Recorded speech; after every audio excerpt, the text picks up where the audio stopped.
кызыл суу тазалык ишканасы 2010-жылы айыл өкмөтү тарабынан уюшулган. Эски техникалар менен, бирок ошол кезде кызмат толук кандуу көрсөтүлгөн эмес да.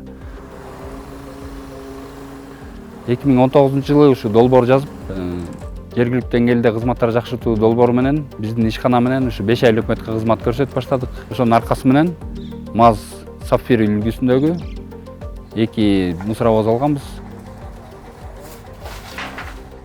Азыр кызмат жакшырды, түшүндүрүү иштери менен, графиктин убагында барышы менен тарифтин жыйналышы 37% болсо, азыркы күнгө 90%, 95%га чейин чыгып калат да.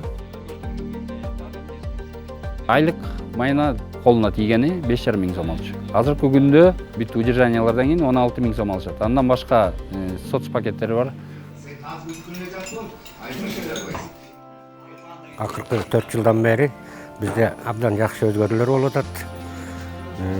Түшкүсүн ысык тамак берилет дайыма. Анан иштегенде 6-озор күндөр иштеп калабыз, анда кошумча акы төлөнөт. Андан тышкары майрам күндөр иштегенде анда премиальный кылып берип атат. Баары эле жакшы. Кийим менен камсыз кылынган, жайкы, кышкы, бут кийимден бери баарын камсыз кылып атат ишкана.